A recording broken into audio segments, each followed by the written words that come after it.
Welcome to the Queer Confidence Podcast, the podcast to help you become your most confident queer self. I'm your host, he, she, they, Coach Alex Ray, and I haven't always been this confident. In fact, I used to be super insecure. And through this show, I want to share with you what's worked for me, my clients, and my guests so that you can become more confident. Hello, my unicorns. Welcome back to another exciting guest episode. Today, I have with me Christynne Wood. Christynne is a local and national trans and civil rights activist, and she hopes to be involved globally soon. Probably won't be that long in the future before we start seeing her all over. And I'm just really honored to have her on the podcast with me today. We met at the HRC dinner a couple weeks ago, and, you know, she just stood out as just a bright, shining, sparkly unicorn light, and I had to meet her. We had such a great conversation, and I'm just so honored that she's joined me on the podcast today. Welcome, Christynne. And the honor is mine. Now, if the rest of you could actually see this, what you're going to see and what I'm going to see is going to be priceless. My name is actually pronounced Christynne, T-Y-N-N-E. Oh, God. No, really. If you saw the look on his face right now, priceless. This loving young creature who means nothing but love and the best. And I just let him walk right into that one. So you see what a piece of work he brought in today? Does that not show courage? Yes, it does. Oh, my God. So Christynne Wood is honored to be among you, my beloved rainbow family. That's what now, I promise you, no more gotchas, dear child. No more gotchas. Okay. You know what? Now that's how we begin. Can you imagine what's going to follow? Okay. You just want to swoop and be like, you know what? We're going to catch you off guard here. If y'all can see how red I am. Oh my God. Well, it's a charming shade of reddish pink. There you go. I'm totally posting that photo. Oh, yeah, you are. You're sharing it with me. Yeah, you are. Jeez. All right, Christynne. Mm-hmm. Now, you see why I come with a warning label? I don't know. I missed the warning label. I didn't see it. So. Well, it's not in English. You know, some of the languages aren't even spoken on this planet. Mention my name and see if the men in black don't show up. Okay. All right. It's all yours. You're the pilot. Where's the spaceship going? All right, Christynne. We wanted to respect and honor. Yes, we do. Person who will live in power. Mm-hmm. A loving and beloved ally of ours. A mother of 9. By the name of Laura Carlton. Please look her up. Laura, who went by the nickname of Lori, Lauri Carlton, Carleton. Same age as me, 66 years of age. Exactly 1 week ago today, she was murdered in Lake Arrowhead, California, because she was flying a pride flag in front of her business. Mm-hmm. She bravely came out and confronted this coward, whose name will not be spoken. And for her efforts of being a lifetime supporter of us, it cost her life. So please, among us, those who believe in prayer and those who are non-believers, in your own way, please speak her name in your hearts and souls and understand that for that time the rainbow dimmed while we lost this sister. Mm-hmm. So understand this. That which we do comes with its challenges and its threats, but we hold together and together we stay stronger. Mm-hmm. So that's it. That's what we needed to know. All right, my brothers and sisters and non-binaries, know of this, speak her name in power, and send love to the next dimension. We'll see her again. When we're out of this bag of protoplasm we call a body. I think it really sheds light on the real risk that our allies are taking with us. And for me, it gives me a lot more gratitude just to remember, hey, our allies are in this with us. We can't do this without them. We all need to be in this together. So, yeah. Yes, we do. Yes, we absolutely positively do. Yeah. Why don't you tell us a little bit more about you, about your background? You mentioned we want to talk about how you grew up and then also your experience in the military. Okay, why don't we start with how I grew up? And that really becomes important when you know where I grew up. Tell us. Okay. I grew up in Springfield, Ohio.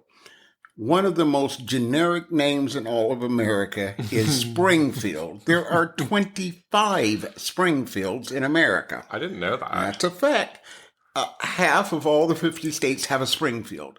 It's one of the reasons why Matt Groening, I think it is, of The Simpsons picked Springfield, because you can never figure it out. I mean, years later, he came out and said he meant Springfield, Oregon. Okay. But yes, Springfield, Ohio. And yes, I'm a boomer. I was born in 1956, just in time to enjoy integrated schools, because I was born a year after Brown versus the Board of Education. Wow. So I got to appreciate schools that were receiving proper funding and teachers that wanted to teach there. And the first shot I got at being in a good and well-integrated school was when I was showing the signs of gender dysphoria in kindergarten. My kindergarten teacher, and yes, I remember her name to this day. I can't tell you what I had for breakfast yesterday, but I remember her name. Her name was Mrs. Leitner. And she was indeed a light in my life and turned me on to education. She understood I'd have nothing to do with those boys. The girls, that was my tribe. And when it came time to lay down for a nap, I wasn't having it. The boys would abuse me. They'd kick at me. They'd pinch me and punch me when she wasn't looking. And I'd have a fit and I'm not having it. That's not me. I'm not with them. And then finally, after the first week and a half, she said, Chrissy, go lay down with the other girls. And they all moved their mats and said, she can come lay down with us. Okay, pause there for a moment. In a time when... 1961, thank you. Okay. And now in 2023, parents are up in arms about gender and gender norms for their kids. What was that actually like for a kindergartner to... Incredibly validating and empowering. Would you like to know how my great auntie, who the school called in about it, what she had to say? I definitely want to know. When they brought her in and told her that and saying that this child really identifies as female, she put her hand up and said, wait. We already know. Here's what I'm interested in. How's that child's grades? And the teacher said, pretty close to the top 1% of the class. And she said, and that's what I care about. Okay. The social skills and education, that's on you. I just want the education to work out right. Yeah. By the way, same thing happened in the 8th grade. When I was hanging out all the time in the library, walking down the hall, the aisle of the library, book damn near hit me in the head. And I pulled it out. And it was the autobiography of Christine Jorgensen. I kept that book out my entire 8th grade year. The deal is you have to take it out. You can only keep it out for 2 weeks. Then you have to turn it back in.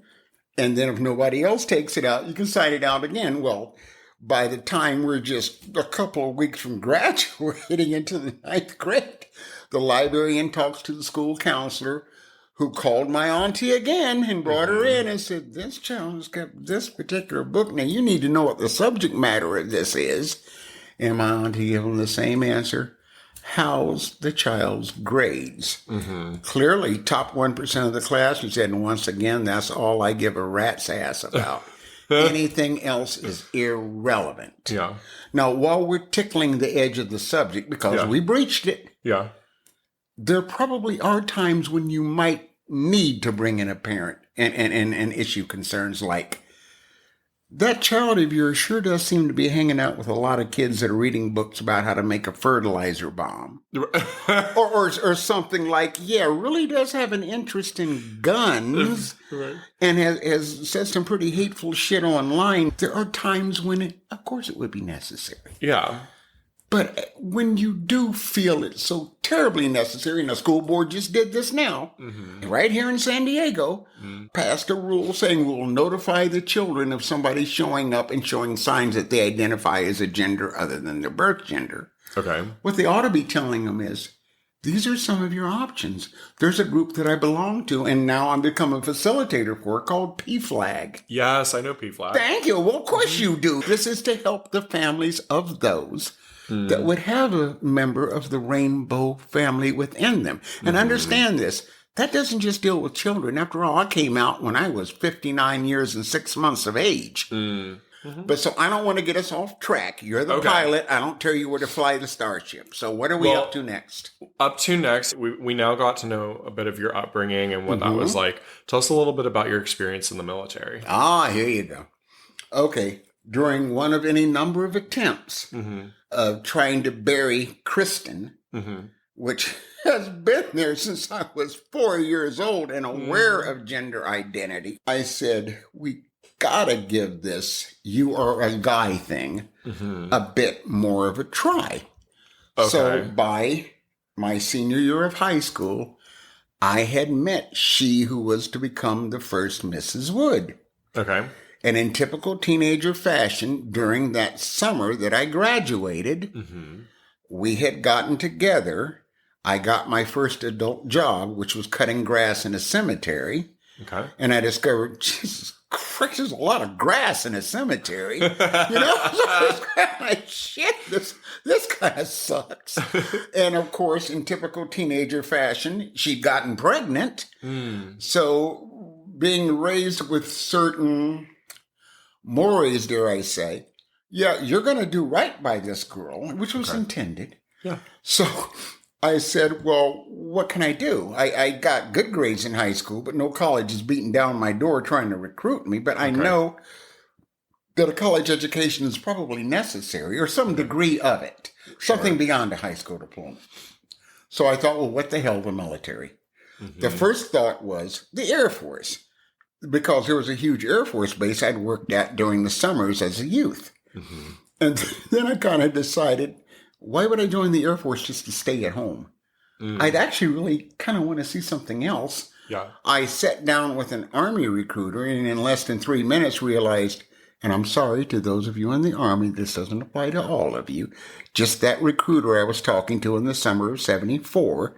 And I was saying, I need an exit strategy. This guy's a psychopath. And I said, I'm sorry, honey, where's the bathroom? You come back, I can tell you about the M16 rifle. I said, okay, you hold that thought. And so I went out, and as I'm sneaking down there, the door to the Navy recruiter is open. And he's kind of leaning against the door jamb going, well, that only took you about 4 minutes. You want to come in and talk about something else? So I sat down. And he looks at me. I said, all right, what do you got for me? This planet is 80% ocean, so I figure you got everything going on everywhere, don't you? Right. So he had me take a test or two and said, damn, your scores are good. And I said, well, I did learn to read and write. And like Jethro Bodine said, I know a little bit of ciphering, and so forth. He looks at my name and goes, Wood, wait a minute. Are you related to Master Chief Petty Officer Charles Wood? And I said, yeah, Uncle Chuck, he's my dad's older brother. Okay. And he goes, bullshit, as we could always ask him. So he puts it on speakerphone, calls him, and sure as hell, recently retired Master Chief Petty Officer Charles Wood goes, wait. You got my nephew there with you. And he goes, yeah, you put that fat punk in the Navy. That was it. And to show you how real this is, at the time, I had to lose 10 pounds just to sign a contract saying I'd lose 10 more pounds during boot camp. Got it. Just to get in. And I'm going, how the hell is that going to work? This girl I'm marrying is a master cook. So, you know what happened, don't you? The fate stepped in. I got the worst damn case of the flu and managed to lose 15 pounds in less than a week. So I'm standing there in the recruiting office, barely able to hold my head up, sweating like a, say, just get me to Great Lakes before I drop dead. Right. And, you know, in there, in a 9.5 week, I managed to lose another 40 pounds. So nobody recognized me as I marched in review, even though my mom and younger brother were there and wife. Okay. So that was the beginning. Wow. And I was there to see the first woman qualified to fly Navy technical and attack jets. Amazing. Her name was Rosemary Knatzer. So there's a bridge that was crossed in my enlistment from 74 to 78. Okay. Stellar aviator, because after all, some of the other organizations have pilots, and I'm sure they're good. But in the Navy, we have aviators because it takes an aviator to land on a moving runway. Right. Like an Yeah, your grandma, I'd be sure to land a Cessna on a static runway. Yeah. But when it's moving, yeah. So anyway, that was enlistment 1. Okay. Got out after that, made the disastrous desire and moved up to LA. Big mistake. Okay. Because the VA screwed me rotten, never got the VA loans I needed then, Had to end up going back to Ohio. Okay. Had to move back into great auntie's home, my mama Bobby. You know, so ended up meeting she who was to become wife number 2. Okay. When I was an assistant manager at Domino's, and the girl kept coming in wanting to get a job working the phone. And so I made a proposal to her. I said, why don't we go out and see what's going on and see if we can click? Okay. All right. And then, and this wasn't the nicest thing I could have done, but I said, after that first couple of dates, I got a proposal for you. You name 2 miracles for me to perform. And if I do them both, we get married. All right. I said, you choose them. I don't do whatever you want. And she said, the first one was, tell the Rams to win the Super Bowl. I said, no problem. Like Q on Star Trek, I just snapped my fingers. Rams won by 3 points that year. Oh my God. So I said, now pick another one. Pick a biggie. Yeah. A real big one. So she went to her very religious mother who said, oh, here's something they can't do. Tell them to walk on water. Okay. I said, not a problem. You sure you don't want to pick something harder than that for me? She said, no, smartass, walk on water. You do it, we get married. We ain't going to do it up in the bathtub. I said, no, too small. Put on your coat. So we went ahead, got in the car. I drove down to Snyder Park in Springfield, Ohio, went to the first big lagoon I saw, walked right across the surface of the water. Honey, it's February. It's 12 degrees. The water's frozen. So you didn't say it had to be in a liquid state. You know, it's still water. I've satisfied the contract. There you go. Sure as hell, we got married. I joined the Navy later that day, flew out to San Diego, knowing that it would never be a career for me. Was this your second time in the Second Navy? enlistment. Okay. Second enlistment. I did have, this time you have to go to sea. Okay. So I got to see Japan, the Republic of the Philippines, got to ride through a hurricane to get to Hawaii. All right. Hurricane Iwa, IWA, and got the bizarre pleasure of standing on the flight deck in the eye of the hurricane. Oh, that's wild. And saw colors that I didn't realize were even in Mother Nature's crayon box. Wow. And you can just hear the voice of Helen Mirren going, is your mummy good or is she good? Oh, yeah. You're good, mummy. You're good. And the next thing I know, I go back to sleep and we're in Pearl Harbor and I'm staring at the Arizona Memorial. Wow. I'm also staring at palm trees that have been in the ground since inception. And they're laying like twigs now because of the hurricane. They even had T-shirts that some people were lucky enough to get that showed the hurricane symbol. And a bunch of palm trees, and it said, hold on to your nuts. This is no ordinary blowjob. You know? So, yeah, I did serve with, if you're a political junkie like me, with, at that time, Commander Randy Cunningham, the Duke, before he became Congressman Cunningham. and then became federal prisoner Cunningham for selling bribes over the internet. Oh, look at that. Oh, yeah. Well, he was way ahead of Clarence Thomas in his time. He just wasn't smart enough to not write it down on the internet. So we got at it because, after all, I just wanted to get back to San Diego.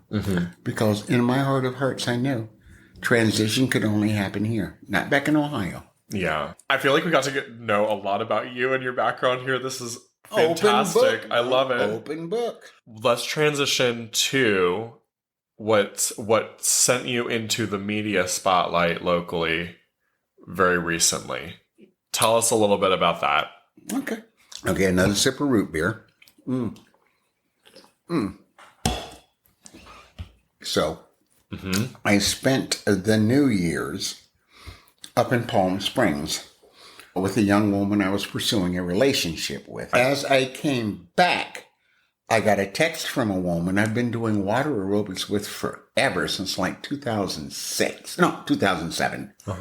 And the text was, "Oh, my dear sister, I'm so sorry." And my answer was, "I'm sorry, honey. Sorry about what?" And she said, "Oh my God, you don't know." She posted a video of a young woman that was posted by a group called Santee Parents with a number 4 choice. Okay. It was a young woman, and I won't speak her name because at the time she was a minor, and I don't like the thought of putting a minor's name there, but just go ahead and look up the video because it's part of public record. She was testifying before the Santee City Council. Yeah.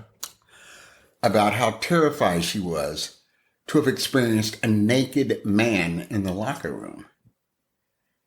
Her father took the matter to the sheriff's substation in Santee's, and they told that person, "No, we ran the records. That person is not a registered sex offender. Therefore, there is nothing we can do about it. If you and your daughter are uncomfortable, you can shower at home." There you go. Plain and simple. I love this response so far. Fantastic. But that's what happened. So here's how it went from there. Yeah, because this is where it starts to hit the fan real good. Yeah. 2, and I'm sorry your people can't see this, but 2, air quotes in place, people, churches. Well, they claim to be churches and they get tax-free status. As far as I'm concerned, they're just hate groups with pews. Went ahead and had a massive protest outside the Y, which shut the Y down, explaining that the Y was simply enabling perverts and a perverse philosophy by letting men in the women's locker room and not providing safe spaces for women. They probably had a minimum of, I'm going to say 400 people there. That's a lot of people. It is. But I'm impressed and slightly saddened by the quantity. But now here's what I observed, because I was hanging around Channel 10 News. Okay. I was up there hugging Kimberly Hunt and talking to their security guy. But my point is this, the signs the protesters had.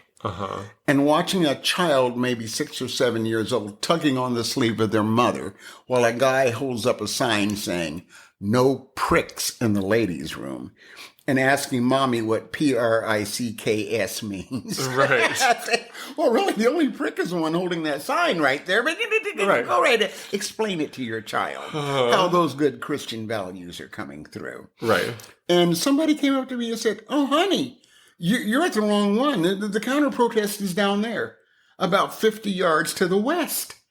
So me and the people with me, by the way, Laura Newbury, Aqua Sister #1, was there with me with her husband.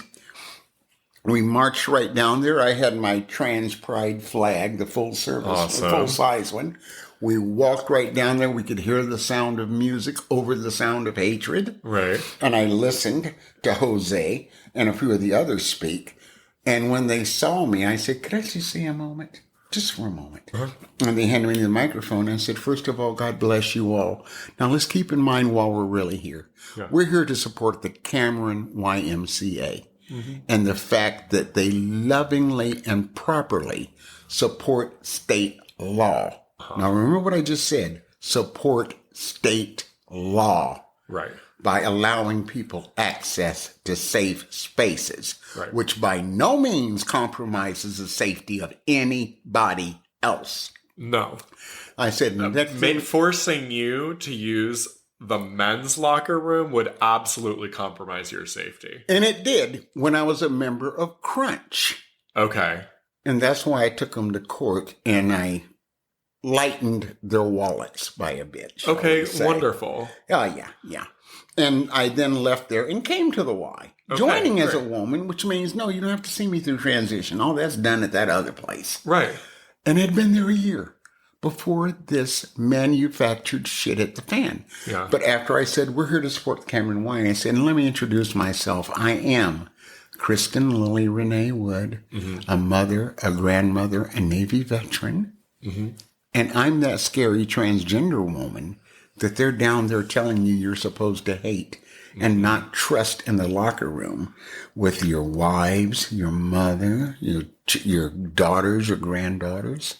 So now look at me and listen to the sound of my voice. Do I sound like a frightening threat to you? Am I an ogre?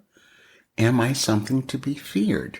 Or just listen. Just listen to what's coming from down there, where they have the Klieg lights and the stage, and where people are screaming things about just because something's legal doesn't mean it's moral. Well, I guess there's some point to that. The death penalty's legal, but a state-sanctioned act of murder isn't by any means moral, now is it? Right. Denying proper health care to children that every pediatrician on the planet has said is necessary. That shouldn't be legal, and sure as shit isn't moral. Yeah. But is it not happening? Right. So at that, I explained, if you'd bring your love and your voices, I'll be standing in the crucible at the Santee City Council meeting in 2 weeks at the very same place where these lies were broadcast. We're going to meet them with love, and we're going to meet them with the truth. And I'd love it if you'd please join us. Awesome. Laura Newbury and her husband, 2 retired teachers, she hand-painted 26 signs with a big red heart. And the husband, Captain Andy, printed out signs, we and Chrissy, and together they said, we love Chrissy.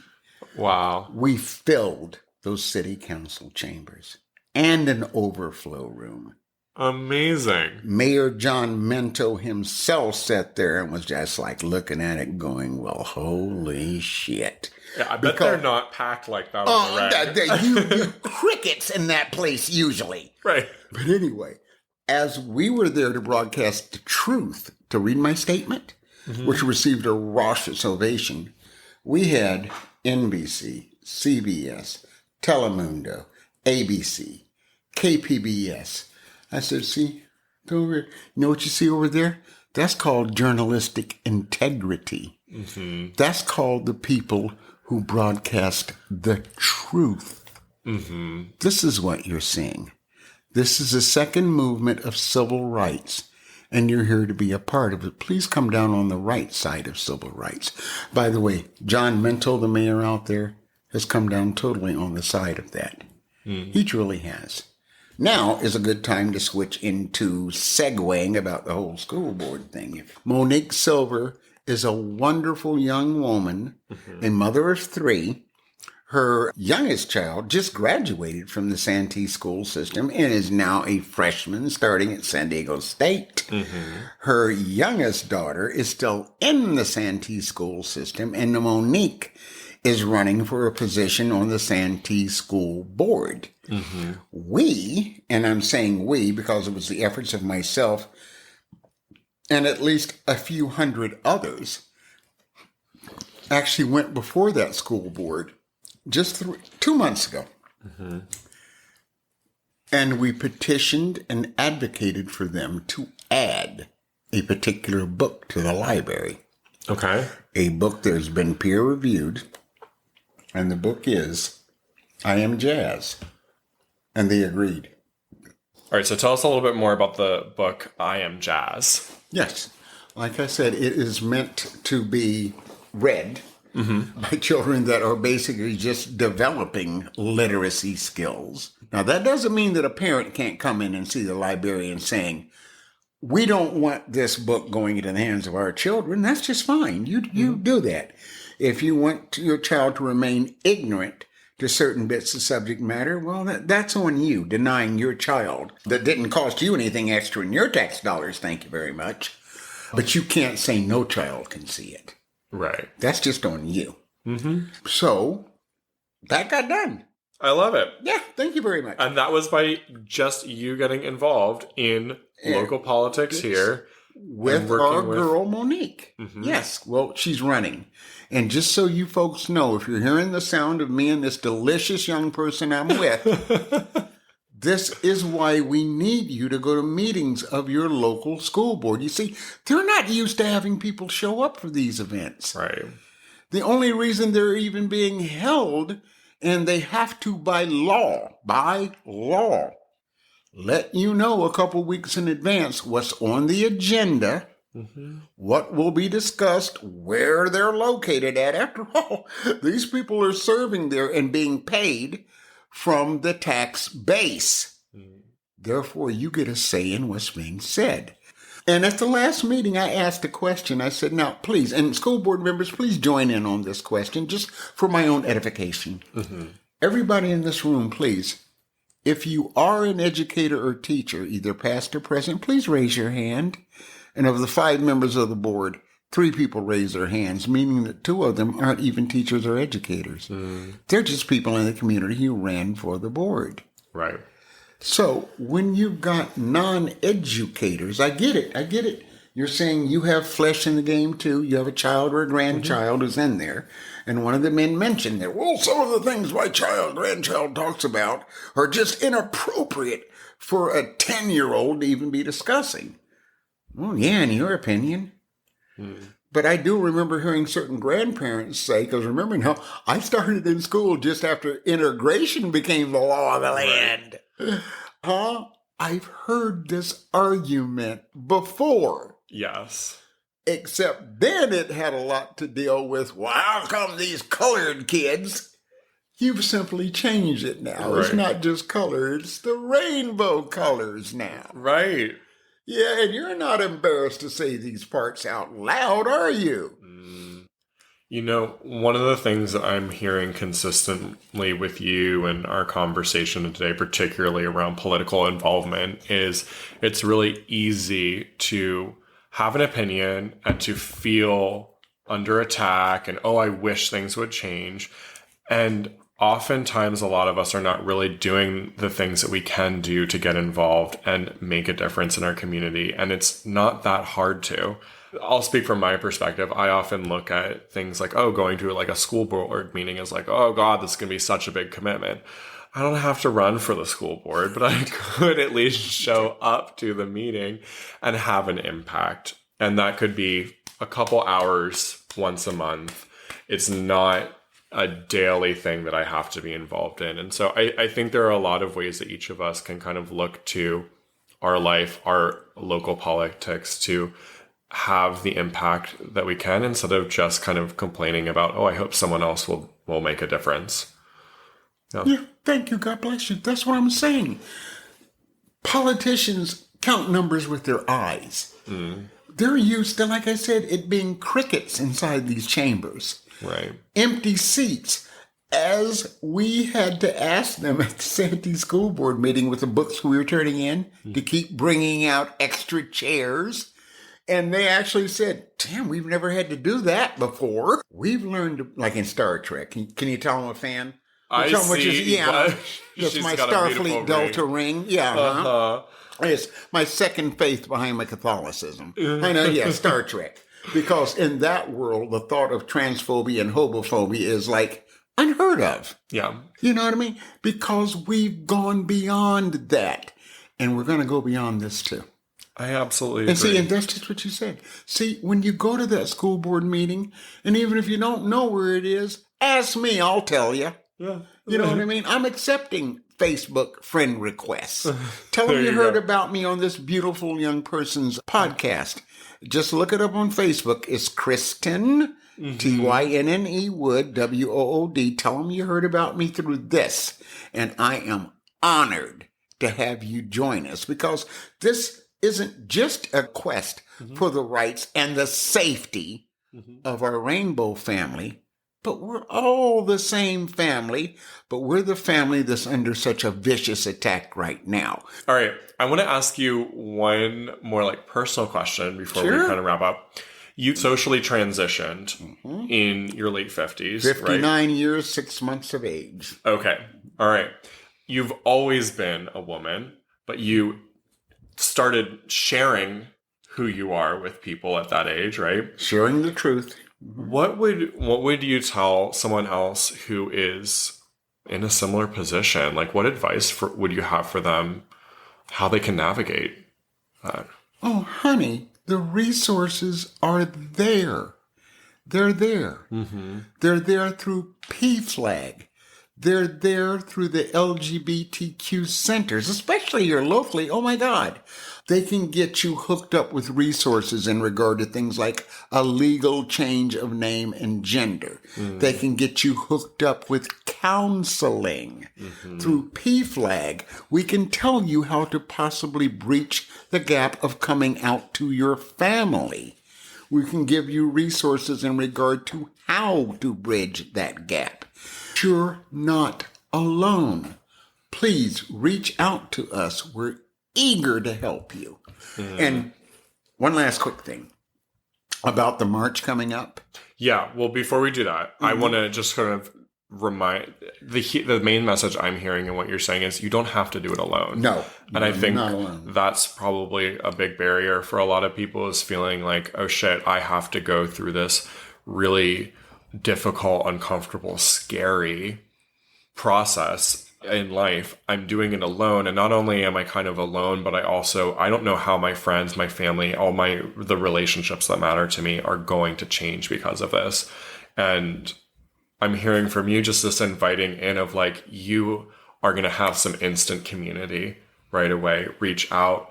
There are others who are further on their journey that want to be there for you. So don't negate that. You really don't have to navigate this alone. You will not be navigating this alone. And you need to understand something. It's like I lost half of my social group as a consequence of transition, but the other half got 10 times stronger. Yeah. So the others, I said, I'm sorry that what I'm going through causes you feelings of betrayal. I'm sorry that what I'm going through has frightened you. Mm-hmm. But I can't go on living a lie for your comfort. Absolutely. There you go. Yeah. And we've talked about this on the podcast a little bit before, that how everyone has a version of you, a mental version built up in their head. So there are, thousands of different versions of you that exist in the world. And what people are so hurt by or confused by or frustrated with when you come out to them in any way, tell them more about who you are authentically, it's just challenging the kind of filters that they've put you through, the labels that they've put this mental version of you through. And it's challenging to their brain to be like, oh, wait, now I have to like change that. And that's for some people, it's not worth it to them. Or the fear outweighs the love that they have for you. They're unwilling to reconsider. So, yeah. Well, take this message with you. When you're able to see how loving your life has become, maybe they can realize it. I still got that love for you. Exactly. Maybe once you develop it again, you'll have that love for me again. And when you do, I'm still here. Yeah. Just a way happier and more truthful version of me is here. Yes. I also think that there's so much more love out there than we hear about. I truly think that for most people in most situations, they will find the support they receive after coming out, whether in quantity or quality, far outweighs any of the hatred or bigotry that they receive in the process. So let's share with them what's happening on October 7th, because people local can get involved. People could fly over there, get involved, or just share it on your social media. On social media, thank you. Please do. And please, honey, for those of you who do believe, Say your prayers for us, please, I beg of you. Because this is every bit as dangerous as the freedom riders of the 1964-63 era that used to go down to Mississippi and sit at lunch counters at Woolworths and do voter registration there too. Just as dangerous. A group called Lucha.org is sponsoring myself and another woman from here in San Diego, and indeed people from LA and from all over the country, to go to Orlando, Florida. There'll be a major press conference that'll be held on the 5th of October. There will be people there from the ACLU. There'll be people there from the Human Rights Campaign. There may even be a few local brave politicians who show up. We're there in support of transgender youth and transgender rights. We will then have a major parade and speeches on the 6th. Now understand this. This is Florida. Florida, where I, as a transgender woman of color, simply needs to look at somebody and they can pull out a gun and shoot me and say they felt threatened because I'm in an open carry and stand your ground state. But the fact is, I'm not worth the awards I've received if I don't have the courage to do this and go out and stand up for the downtrodden who really just don't have the ability to pack up and leave whenever they want to. Because now they realize adults fight back. So what are they doing? They're attacking children. So please, tell your people in Florida, whether you are a member directly of the Rainbow family or an ally, join us. There'll be members of the Pulse nightclub survivors that'll be joining us too. Okay. So keep an eye on us. Yeah. And we send all the love in the world to you. And you thank this young person I'm with because that smiling, beautiful young person has just gotten this word out to all of us. So you give our Alex your thanks. And by the way, he's a coach that will help you with the confidence skills and let you know that you're far more than you're aware of. Thank you so much. How about that? I so appreciate you. There we go. All right. Well, I will link that down in the show notes for you all. Bluechip.org, again, is sponsoring a trans march in Orlando, Florida on October 7th. So if you can't be there in person, share it online, share it on your social media, send it to friends that are local, or get a fucking plane ticket and join. We'd love to see you there. All right. Awesome. Well, Christynne. They got it right that time. Thank you for joining me on the podcast today. It was an honor. Thank you for being here, and thanks for sharing your joy and your experience with us. I'm so thankful to have you here and to get to share this space with you. Damn right.